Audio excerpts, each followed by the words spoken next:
welcome to a special edition of DYSG. This is the Wrestlemania Weekend Edition, and we will be discussing how to fix this god-awful, horrible, wretched, putrid thing called WWE Main Roster Wrestling.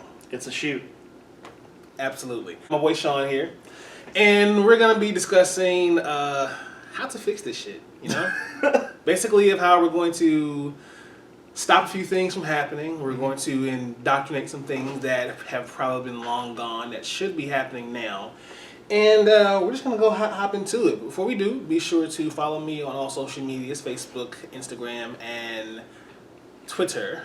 Please be sure to hit that subscribe button down below. Be sure to hit that like bell, Hulk smash, Detroit smash, do whatever you can. Just smash those buttons. And be sure to hit up doyouspeakgeek.com for all your blogs, all your merch, all your photos of this guy, Dono, and you might see this guy on there too. Cool. Anything you want to plug, my bro? I'm in a band. That's about all I have going on with my life right now. So that's pretty major. Check out the Aurora Sound on Spotify, and like I said, High Gain Sad on all socials. So his TikToks are hilarious. Just so y'all know. But there's man, something. let's go ahead and hop into it, man. My first bullet point for fixing this ish show called WWE, I am going to completely remove the third hour of Raw. Raw has been going on for 3 hours for the past, 2 years now? Maybe something like that. 2-3 years. As long as I can remember, honestly. It's been 3 hours for a while. Yeah, that third hour has been a snore. I don't even understand why we're even still doing it at this point. I mean, with the 2 hours that SmackDown has, and even bringing NXT up to 2 hours, they have proven themselves to be more of a dominant shows because they have an opportunity to pack more story in these 2 hours instead of just giving us all a bunch of fluff and nothing. Yeah. Raw could be dope again, just like those, if they just get rid of that third hour. And it's just like, for me, I'm a pretty big wrestling fan, but 6 hours of wrestling a week is too much. And that's not even with all the indies and all the other shows going on, like AEW and all that stuff. It's exhausting, and I can't commit to that much. So, So Vince, third hour of Raw, it's got to go. I think going off of that, what I would do, and this is kind of my first point, I guess, if you want to use that, unless you had anything else to say about that. No, go ahead. So, I think my thing would be, if you're going to have a 2 hour show, kind of split it up to have a TV PG hour with more family-friendly stuff, and then the later hour be a TV 14 hour for more serious programs. I'm not saying bring back the Attitude Era, because that would never work today in today's PC cultures. No way. And also, I think it's overrated. That's a whole nother thing that we could argue about. But anyway, just something a little bit more geared towards the older audiences. I mean, it's still the kids primarily buying the merch, so you still want to have family-friendly content there. But I think that they could make some more adult programs. I think since this is a nerd show, I think a good thing that they could take notes from is the MCU. A lot of those movies are there's nothing in there that's super inappropriate for kids, but there's also just enough seriousness and just enough kind of hidden innuendos so that the adults enjoy it too. And so I think that is kind of the mix that WWE should be looking for. Another thing, let's reduce the number of pay-per-views to just 6 a year. And the 6th I would do would be WrestleMania, of course, SummerSlam, Survivor Series, Royal Rumble, King of the Ring, and just for nostalgia purposes, I'd bring back No Mercy. Yeah. If you're a gamer like me, you already know what's up. Yeah, that was the best one. Definitely. I don't know, how would you stretch out programs? So I know that sometimes it can get to be a lot when you're seeing a pay-per-view every month, right. And then you've got the same 2 guys feuding for 3 pay-per-views in a row. That can get exhausting, but still so you'd have one pay-per-view every 2 months. Absolutely. The booking would have to be a little more long drawn out than it's normally has been doing right now. 'Cause right now we have this booking that it's here today and it's gone tomorrow. Right. And I'm a big fan of fleshing the story out. Building the purpose. I mean, right now we have Asuka and Rhea Ripley for the Raw Women's title. And there's no story there. She just showed up, pointed at the WrestleMania sign, and we got a match now. It's I'm kind of partial to Rhea Ripley, so I'm not mad I mean, at I it. love the girl. But at the same time, I can see where you're coming from. Love Rhea Ripley to death. Love Asuka. But where's the story here? Why am I going to be invested in wanting to see this match outside of what the two competitors have done previously before this? Yeah, like, it is. What's their beef? Yeah, there is really no story there, but and that is kind of the thing is that they kind of take these dream matches that everyone's wanted to see, and it's like, yeah, we do want to see them, but there's really no build up there. Like the AJ Shinsuke thing was another thing, which don't get me wrong, I was super stoked about that, but there really wasn't any story until after the first match. Right. And then even then, the story was just like, oh, Shinsuke's a bad guy now, and so like they didn't really do much with it. So it's kind of a lot of just kind of, they assume that you know what's going on a lot of times. And it's really hard to draw in a casual viewer that way. Exactly. And I think that that's the big thing. And like WWE is always trying to draw in like the casuals and everything. But when you have like no story, you're basically relying on people like watching the product and knowing the history and knowing what's up. And that's not always the case.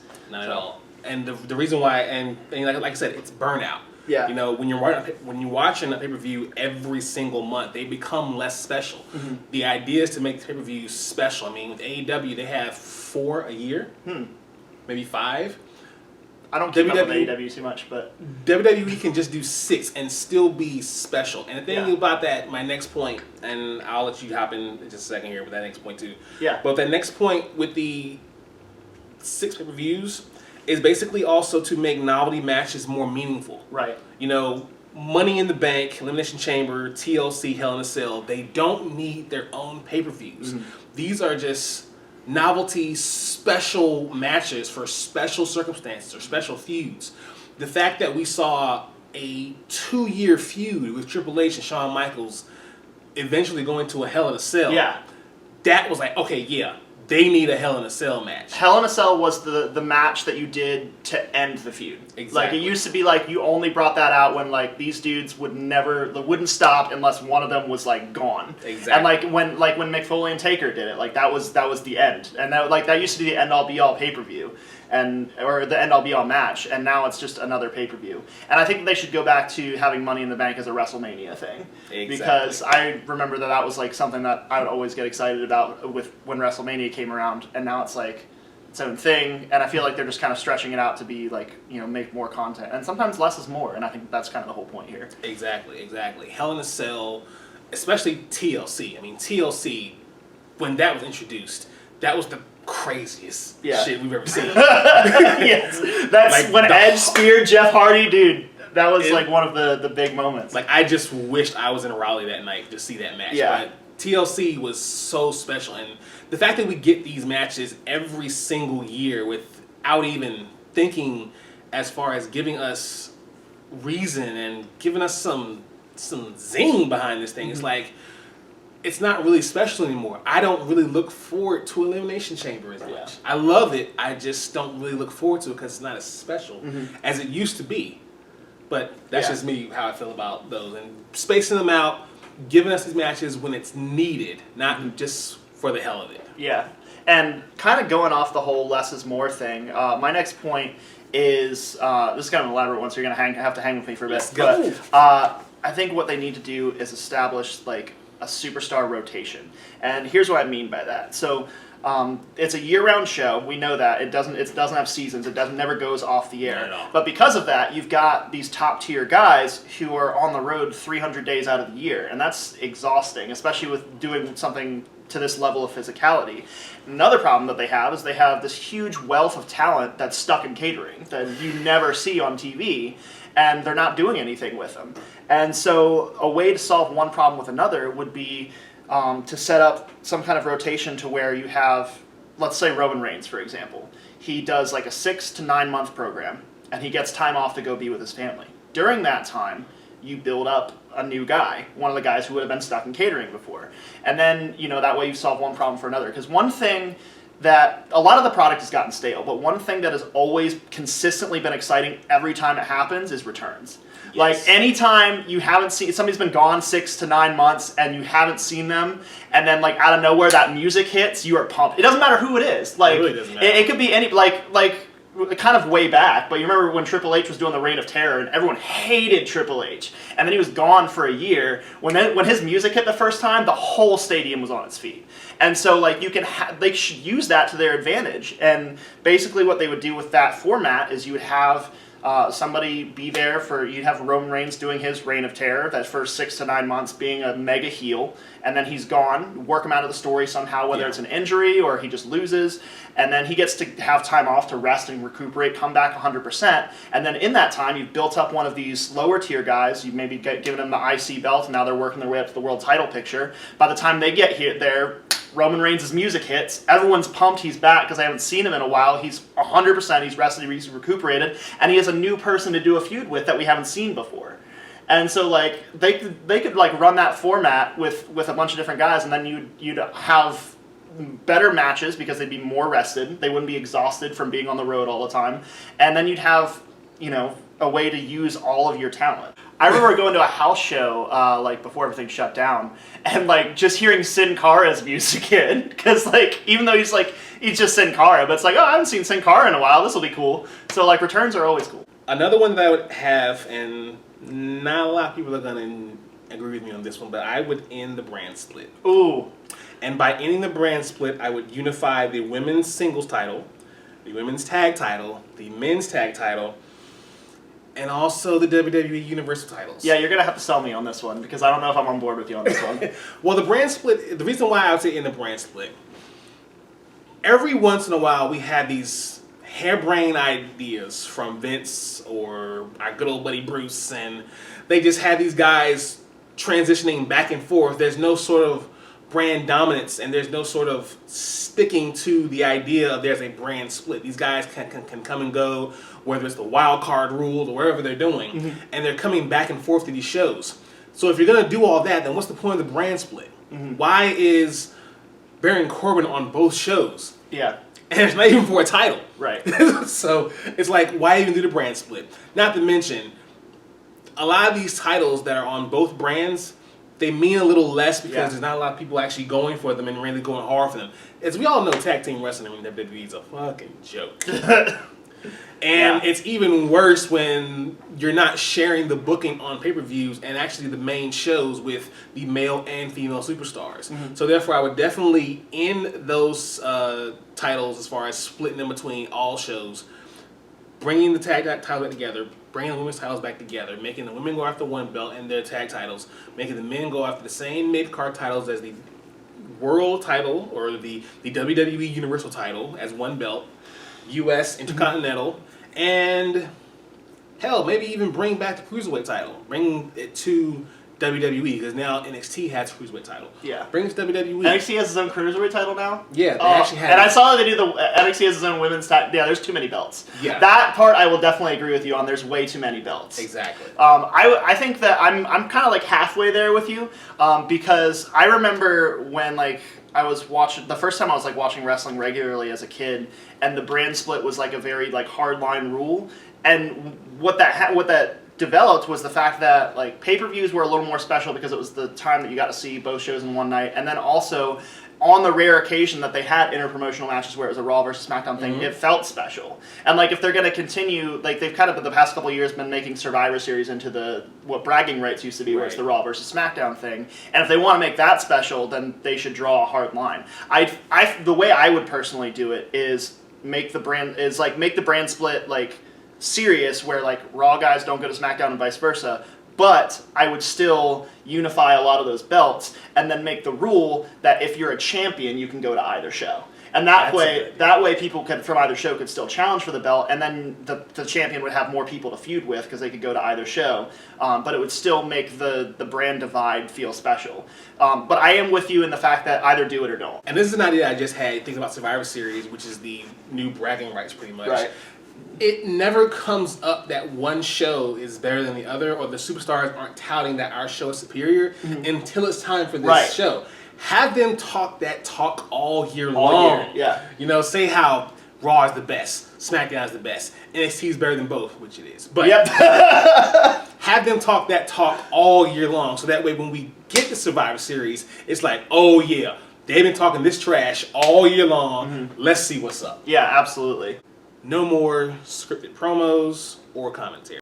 When you watch a program, I would even say Ring of Honor. Let's take Ring of Honor, for example. The guys are going out there and they're giving their promos. They're really speaking from their heart and what they are as far as the feud that they're in. You hire these professional wrestlers because they are professionals. They're good at what they do. You have them sign these contracts because you believe that they can go out there and wrestle a match, cut a promo, sell a bump, whatever. So you hire them to do their job. However, with Vince's formula, he hires them, but he says, okay, you can do it, but I want you to do it this way and don't step outside this line at all because I don't trust you to do it the way I want you to do it. Right. Which is lame because you hired them because something in them, when you saw them on the indies or wherever you saw them, you liked what they did, and chances are that was all them. Mm-hmm. And you're bringing it in there and you're just putting your wash on it. Mm-hmm. And God, the commentary is horrible. If I have to listen to Boss Time one more time, I will probably big dog. Like, it's just like, dude, we don't have to have you say this every single time. Like, let's mix it up. Let's actually call the match instead of having the promoter, instead of having the commentary promo for whatever is going on in WWE. Like, I really hate that when there are matches going on, even when there's big matches going on. They're promoting for other stuff that's going on with the WWE. Like, you're promoting for the Broken Skull sessions, and it's like, what are you talking about? Like, call the damn match. Yeah. And so I'm kind of partially with you because I had a point here of give superstars more creative freedom. I don't think that it should be total like creative freedom because there's some people that I would absolutely watch an unscripted promo from. I don't want to see an unscripted promo from Apollo Crews. Like, let's be real, that man doesn't talk. You know he has an accent now, right? Yeah, I saw that. Like, I'm waiting for DX to come back and reveal that he doesn't actually have an accent like they did with Kofi. But yeah, so I think that there's some people who like have really proved their chops, who they should like when CM Punk used to be there, they would let him go off script. Absolutely. Because like, well, first of all, how are you going to stop him? It's the biggest thing they had going for a while. But like, there's some people that I think need a little bit more guidance, but I think that they should be in the room when their storyline's being talked about instead of just being handed something and being told that they need to run with. Because I think one thing that the AEW experiment has proved is that there's some really good stuff that comes out of giving total creative freedom to your guys, but then also there's some people who just aren't really ready for that yet and need a little bit more guidance. I'd also say, like, let superstars control their own social media.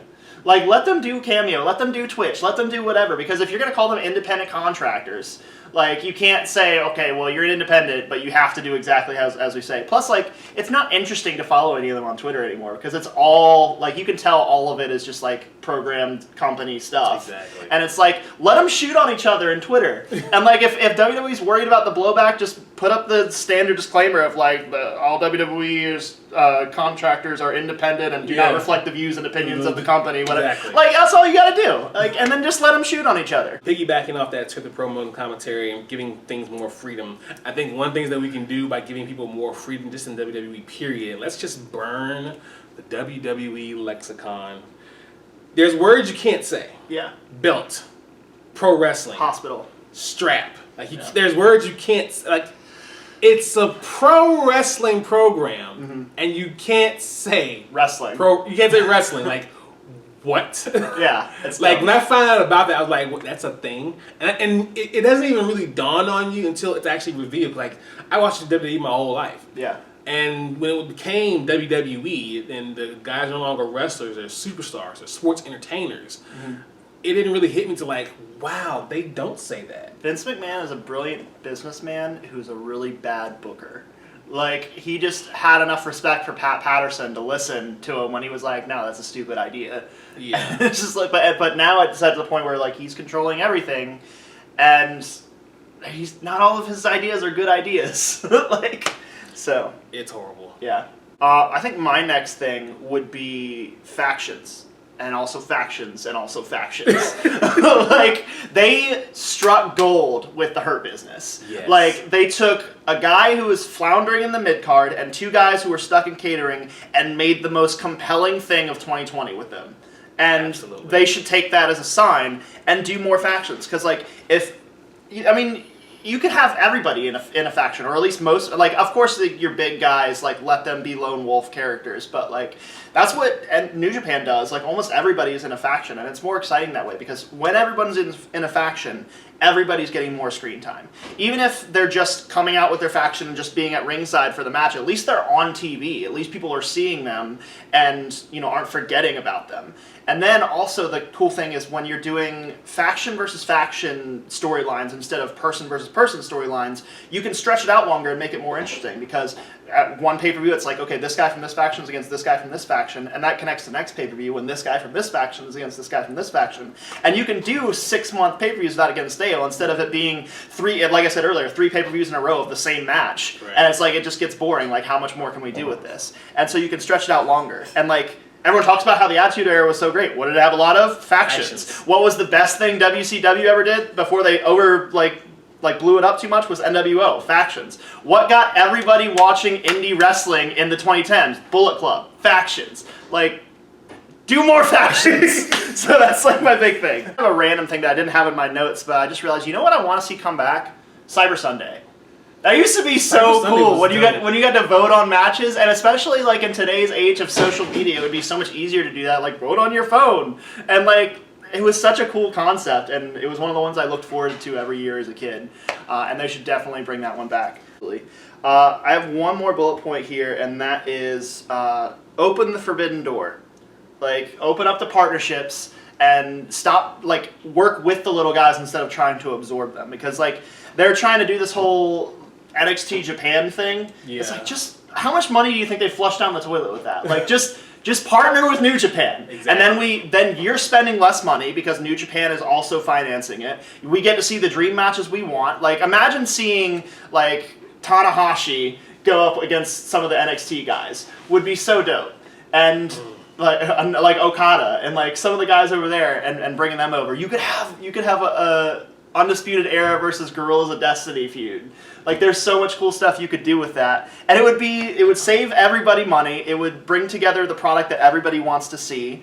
And also on that, let's do more with Impact. Like, they've started to open up the door, because like they've got, some of the WWE specials, network specials, where they've shown some footage from TNA for guys who came from there. Yeah. But like, why not like make a deal where you put TNA or put Impact, like, put their catalog on the network, and then that helps to finance Impact. Because let's be real, like, Impact is not at any point in the foreseeable future going to be competing with WWE at all. They're not on that level. So like, they shouldn't be afraid of that. They should just be like, hey, let's use this as an opportunity to make a better product for everybody and help out the little guys. And then they could even use like Impact as a future talent farm, since NXT has kind of been shifted from developmental to be kind of one of the main shows now. Yeah. They can start to use Impact for what they used to use NXT for.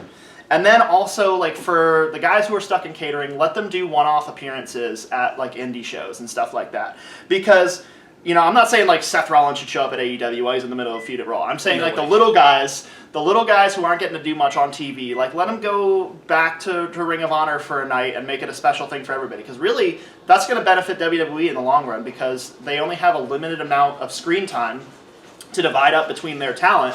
And if there's guys that they don't have time for, then stock is going down with that superstar. But if that superstar gets to show up somewhere else and everyone's talking about it, then they get to like build up their own stock, and in turn build up the company's stock.